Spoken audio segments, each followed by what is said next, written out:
بسم الله الرحمن الرحيم، والسلام عليكم ورحمة الله وبركاته. ازيكم يا جماعة؟ يا رب تكونوا بخير. النهاردة جايلكم فيديو جديد في قناتي، يا رب يعجبكم. لو اول مرة تشوفوا القناة ما تنسوش الاشتراك وتفعلوا الجرس عشان يوصلكم اي فيديو جديد انا بنزله. ويا ريت تصلوا على النبي في الكومنتات عليه افضل الصلاة والسلام عشان ناخد الاجر والثواب مع بعض. النهارده هنخلل مع بعض الزيتون بطريقه سهله وبسيطه بمكونات بسيطه موجوده عندنا في كل بيت، مش هنأفور في اي حاجه. وطريقته سهله جدا جدا جدا وهيطلع منك حلو قوي ان شاء الله. لو ما صليتيش على النبي روحي صلي على النبي في الكومنتات ورجعي تكملي بقيه الفيديو عليه افضل الصلاه والسلام.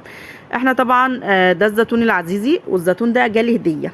زي ما قلت لكم انا كنت ناويه ادخله في مشتريات ال10 ايام بتوع السوق، بس انا لقيت ده جالي هديه، فقلت خلاص بقى مادام هو جالي هديه يعني رزق من عند ربنا. اخو زوجي شغال في مصنع كبير في شجر زيتون، فبيوزعه على العمال، وهو بقى وزع عليا وعلى عمته وعلى بابا، فربنا يعني يبارك له، فجاب لنا جزء يعني منه. ده يعتبر 3 كيلو اكتر، هيعمل لنا شويه حلوين مخلل، هيقعدوا معانا فتره كبيره كمان. تمام.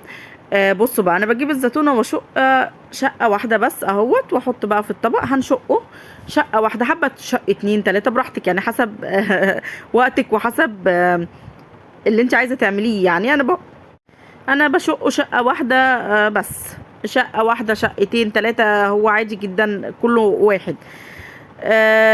دلوقتي بقى هروح بقى اكمل الشق بتاعه. يعني ربنا يبارك له، زوجي قرر يساعدني، ربنا يخليه له ويحميه لي يا رب. فقال لي هاتي وانا اساعدك يعني، ونعمله مع بعض بدل ما انت تعمليه لوحدك، لان احنا اوريدي كنا بالليل حوالي الساعه 11، علشان انا كنت عايزه انقعه للصبح، عايزه انقعه في ميه للصبح. في ناس على فكره بتنقعه يومين 3 بحيث ان هي تشيل جزء كبير من المراره، بس انا نقعته يوم واحد، وفعلا حقيقه شالت منه جزء من المراره كبيره جدا جدا جدا، وهتلاقي لونه يعتبر دخل في التخليل شويه، بس ما تخليش طبعا، لسه احنا بقى نخليله بقى بالتحابيش بتاعتنا الجميله. بصوا هتلاقي الزيتونه فيها كذا بقى خط وكذا شرطه، ده اللي زوجي عاملهم، لان قال لي ان مامته يعني عمته كانت بتعمله كده، فهو اتعود ان هو ايه يشوف مامته بتعمله كده، فقال لي لا شرطه واحده ايه اللي انت بتعمليها. فسمعت كلامه يعني، وعملنا بدل ما شقه شقه واحده شقته كذا شقه يعني. اهوت هنقعه بقى، هغسله غسله نظيفه واسيبه في الميه لحد الصبح. لحد الصبح يا ام هاجر، لحد الصبح هتلاقي فعلا لو دقتي الميه هتلاقيها مره صب. ادلقيها بقى واغسليه غسله كبير نظيفه، وتعالي بينا عشان نخلله مع بعض بمكونات حلوه جدا، والريحه والطعم خرافه ونظافه كمان. رجعنا تاني ليكم اهم، زي ما انتم شايفين اهوت الزيتون بتاعنا، وقطعنا ليمون شرايح، ومعانا فلفل، ومعانا جزر مبشور، معانا كوبايه كبيره قوي ليمون، معايا كمان شطيطه او دقه حسب ما تقولوا عليها. تمام. اهوت ليمون متقطع اهوت، ومعانا 3 فصوص توم عشان التوم بيديله ريحه حلوه جدا وطعمه برده.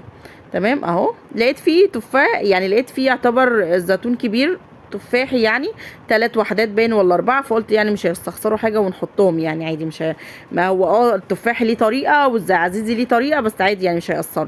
بس زي ما انتم شايفين اهوت لونه اتغير. بصوا ليه؟ دي نقعه ليله واحده، نقعه ليله واحده لحد الصبح. هنحط بقى مكوناتنا كلها. دوت نص كيلو جزر مبشور. حابه ان انتي طبعا كل ما كميه الزيتون بتزيد كل ما الحاجه هتزيد، كل ما الليمون هيزيد كل ما الحاجه بتاعتنا هتزيد، كل ما الجزر هيزيد الفلفل الاحمر هيزيد. حابه تحطي بقى ليمون شرايح زي براحتك، مش حابه خلاص انت حره، حابه تحطي فلفل، حابه تخليه كده لوحده برضو انت حره. تمام. حطيت بقى الفلفل الاحمر بتاعنا اهوت المفروم او الدقه، هحط بقى عصير الليمون هدلقه. في ناس بتحط عصير الليمون في محلول النقع او المحلول بتاع المخلل، بس انا بحب ارشه عليه عشان كل الزيتون يشرب من الليمون. تمام. وهقسمه على يعني الميه، هو انا مصفيه من الميه كويس جدا، فاللي موجوده بقى دلوقتي في الطبق ده ايه؟ عصير الليمون، فهقسمه على البرطمانات اللي انا هعبيها. تمام. يلا بقى اهوت، وهقلبه بقى كويس كل المكونات كده مع بعض، همسكها كده مع بعض عشان يبقى كل زيتونه كده متغلفه بالليمون والجزر والفلفل والحاجات الجميله اللي احنا حطيناها دي. قلبي قلبي، ايوه كده، قلبي يا ام هاجر قلبي. المهم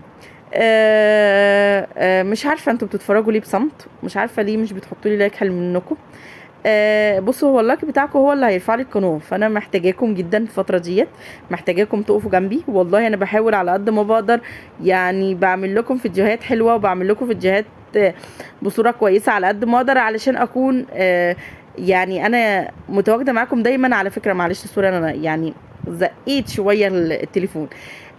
بصوا، انا والله يعتبر معايا توأم، والله ده بقى عصفر. استنوا بس هكمل لكم القصه بعدين. ده عصفر، احنا بنحط عصفر. حابه بقى تحطي حبه البركه براحتك، بس انا مش بميل لحبه البركه في الزيتون، يعني مش بحبه في الزيتون، لان بحس ان هو مثلا ممكن حبه البركه صغننه ممكن تخش جوه زيتونه وهي مشقوقه مش عارفه ايه، فمش بفضلها. لكن العصفر بيديله لون حلو جدا جدا جدا.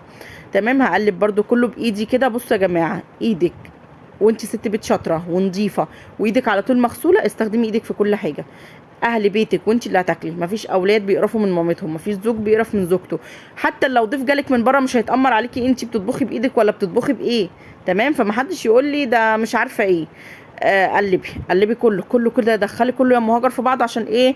الزيتونه تشرب من الليمون وتشرب من العصفر وتشرب من الحاجات الجميله اللي انت حطاها. فزي ما بقول لكم حطوا لي لايك. انتوا والله العظيم لا تتخيلوا انا بتعب في الفيديو قد ايه. انا يعتبر معايا توأم، هاجر وعبد الرحمن في سن واحد، الفرق بينهم حاجات بسيطه جدا. فانا مش هقول لكم الفرق ما بينهم، انا هخليكم باذن الله تبقى تشوفوهم حرفيا توأم. ربنا يبارك لي في عمرهم ويخليهم لي توأم. فلا تتخيلوا هاجر واقفه تشد في الازداد بتاعي تحت وانا بصور الفيديو بتزن عايزاني اشيلها قبعه والله العظيم. فلا تتخيلوا انا بتعب قد ايه في الفيديوهات. فانتوا بتتفرجوا بصمت رغم ان انا بلاقي مشاهده مش وحشه، وانا لسه يعني مبتدئه. بس حطوا لي لايك حلو منكم، لايك جميل منك هيكبر قناتي ويساعدني ان هي تكبر، فربنا يبارك لكم يا رب. تمام. هامله بقى البرطمانات بتاعتنا خلاص بقى. بحط كل المكونات، بحط ليمون والفلفل في البرطمان وبحط الجزر، كل حاجه. ما تنقيش الجزر وتحطيه في برطمان والفلفل تحطيه في برطمان لا، كله كله تمسكيه كده مع بعض في برطمان واحد. وهعبي البرطمانات بتاعتنا واوريكم شكل الزيتون بتاعنا كده في الاخر. عمل لي 3 برطمانات، الكبير ده، وعمل لي برطمان وسط وبرطمان صغنن خالص كده فات شويه حطيتهم ببرطمان صغير. بصوا، انا ما بخللش في برطمانات ازاز، سوري، ما بخللش في برطمانات بلاستيك. ممنوع البلاستيك، ممنوع البلاستيك. بتتفاعل مع المخللات يا جماعه، لونها بيتغير وبتغير طعم المخللات، فما بتبقاش حلوه خالص. ما فيش احلى من البرطمانات الازاز، البرطمانات الازاز، البرطمانات الازاز. اديني نبهتكم كذا مره. تمام، عمركم ما هتلاقوني بخلل في برطمان بلاستيك. جربت وجربت دوت وما لقيتش احلى من البرطمانات الازاز. هعبي الزيتون بتاعنا الجميل وريحته والله العظيم تحفه، ريحته تحفه اهوت. زي ما انتم شايفين عملوا لي ال3 برطمانات دول. تعالوا بقى نعمل المحلول بتاع المخلل. هنجيب بقى الطبق برضو اللي احنا كنا حاطين. بصوا تحت هتلاقوني اسمى الليمون اللي عصرته اللي انا دلقته على الزيتون في ال3 برطمانات، ما حطيتش برطمان وبرطمان، لا. بصوا اهو اهو اهو زي ما انتم شايفين كده. عليك وعلى الليمون كتير بقى، لان الليمون ده برضو بيشيل جزء من المراره. هنا بقى 9 كوبايات ميه، او نقول 8 كوبايات ميه، 8 كوبايات ميه من ديت، او كوبايه الشاي. 8 كوبايات ميه من كوبايات الشاي عليهم كوبايه ملح. 8 كوبايات ميه من كوبايات الشاي عليهم كوبايه ملح من كوبايه الشاي برضو، وعليهم نص معلقه، عليهم معلقه سكر، عليهم معلقه خل كبيره. ما تزودوش في الخل لان الخل بيهري المخللات وهيهري الزيتون. بصوا اهو كوبايه ملح. على فكره دولت كانوا 9 كوبايات مش 8 كوبايات، فانتوا براحتكم. بس هو المقادير 8 كوبايات ملح من كوبايه الشاي، عليهم كوبايه شاي من الكوبايات بتاعه الشاي برضو ملح، عليهم معلقه سكر، عليهم معلقه خل. انا نسيت اصور لكم معلقه الخل لان انا طفيت التليفون عشان اشوف هاجر كانت بتعيط، ولما رجعت افتكرت ان انا حطيت للاسف معلقه الخل، فمعلش بقى اعذروني. بس انا قلتها لكم عشان تركزوا. في معلقه خل اتحطت في الميه دي في المحلول النعم، حطيت فيها معلقه خل، حطيت كوبايه ملح، 8 كوبايات ميه من كوبايه الشاي، انا بقول لكم اهو، ومعلقه كبيره سكر. تمام، هقلب بقى كويس جدا. بعد كده بقى هنبدا ان احنا نملى البرطمانات بتاعتنا بقى من المحلول الناعم الجميل ده، ونعمل احلى شويه زيتون.